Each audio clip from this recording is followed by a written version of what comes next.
Good morning, Dan and Amy. And how about that proposed alternate national anthem advanced by South Park, Matt Parker, Trey Stone, last night, the season premiere? For our national anthem, we now ask you all in solidarity to please rise, or sit, or take a knee in order to honor America.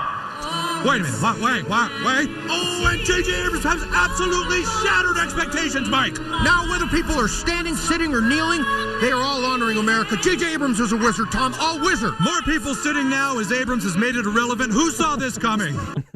Yeah. That's true, though. They never covered the national anthem unless it was a division series or the Super Bowl. They never covered it until now. And also, real quick, Brandon Marshall, who did take a knee during the Broncos game, he's trying to make nicey. He may stand up now. I think he's trying to get his endorsement back. But he met with the Denver police chief and said he now has a better understanding for what they go through. And every tackle he makes, he's going to donate $300 to charities.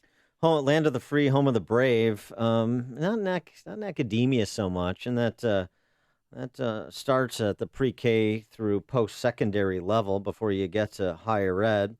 And so this story out of U46, this is a school district. I think it's the largest school district in the state outside of CPS. 40,000 kids spread across 11 communities in the west and northwest suburbs.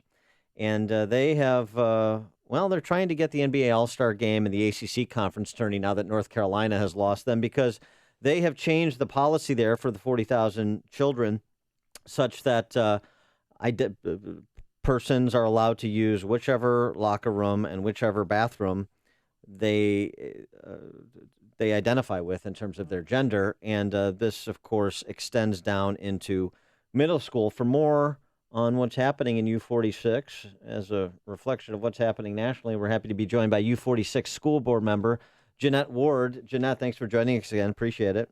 Yes, thank you so much for having me on your show, Dan and Amy. So explain the policy change at U46 and what precipitated it. So it's not a policy change. The policy remains the same. It's a change in practice. So the practice previously was that transgender or gender dysphoric students could use the locker room of their choice when other students were not in there and supervised by staff. The Friday before Labor Day, I was informed of a change in that practice where for the first time, beginning after Labor Day, a student was going to be able to access the locker room of their choice of members of the different biological sex, the other biological sex, at the same time when those other students were in there. And I thought that seems like semantics then. Yeah, that policy or practice, that seems like semantics. That sounds like a policy change to me, but okay. So it's not a policy change because it wasn't voted upon. They're just making a practice change so they don't have to run it through the board, it seems to me. Yes. It was, the board did not vote on this. That is correct. But I was looking at some of your Facebook pictures and all the parents that turned out for these meetings with signs saying protect all children, parents have rights. So their requests went unanswered? Yes, that is correct. The district is continuing its practice to allow gender dysphoric students to access the opposite sex locker room at the same time as other students. Well, are there any students right now that are transgender that want to use the bathrooms? I mean, with Fremd High School, there was a student who actually, pushed the issue because he wanted to use the gender of his choice locker room. Is there certain students there that are transgender? Yes, there is a certain student that caused this change in practice. This was responsive to one particular student. Is that student just identifying? Or as a woman, or is it a male? Regardless, are they identifying or have they moved to reassign? I believe they are merely identifying. Mm-hmm. And are you at liberty to say, is it a man who feels like a woman or a boy who feels like a girl?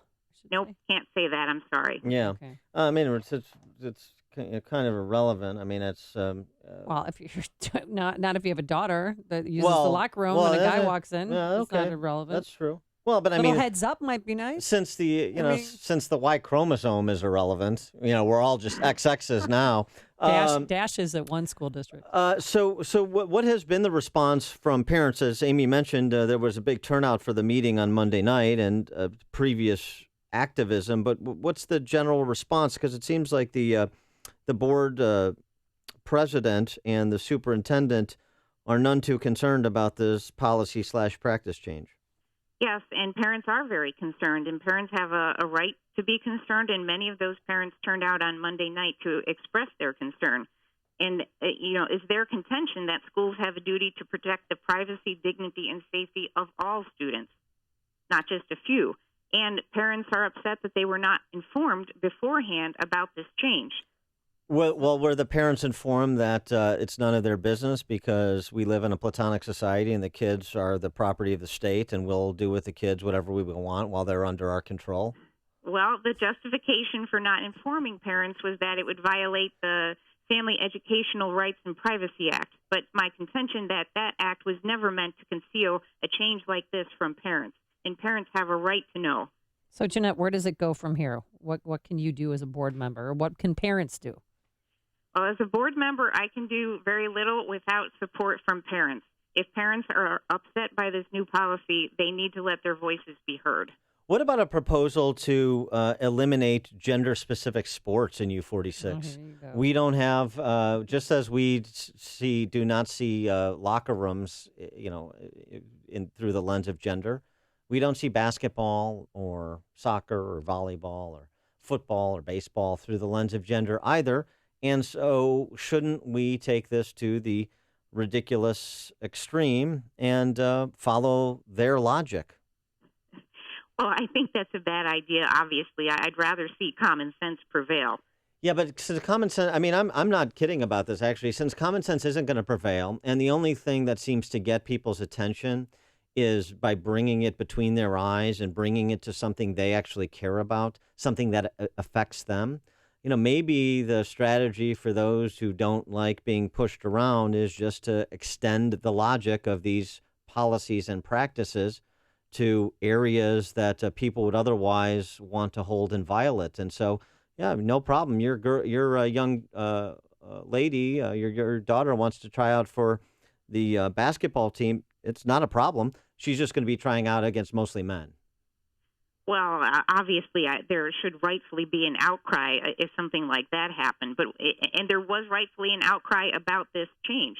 And the parents need to get together and continue to let their voices be heard, or this will continue to be the policy in U46. Well, what's the sense of that in U46? I mean, is this like a handful of parents? 40,000 kids. How many parents are we talking about that are really paying attention, that are really involved, that are really going to do anything to change the policy? Pardon my cynicism, but you see the march of these policies and practices in so many areas of culture, and there's a lot of hand-wringing and a lot of outcry and not a lot of action, and so these policies continue to advance unabated.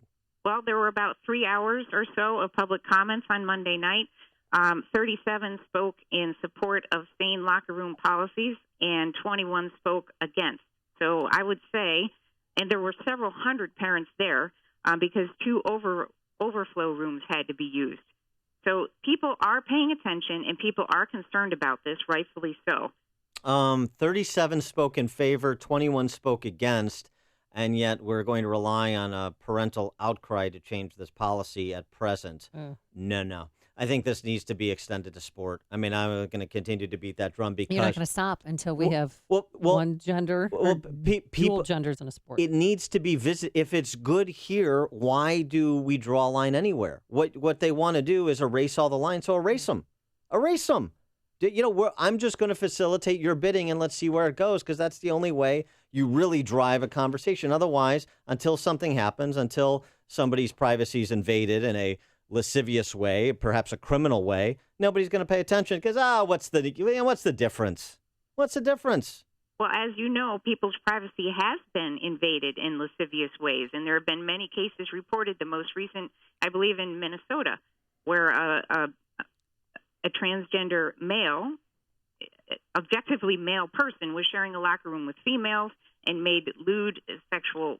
Against you, we have the same view on this, but it's just a tactical discussion, really. But you said on Monday, by a number of almost 2-1, parents spoke out in favor as opposed to opposed. No. 2-1 in favor of locker room policies. I misunderstood. Clear. I misunderstood. Most parents were upset about this. Okay. But it's still 37-21. that differential is not going to win the day.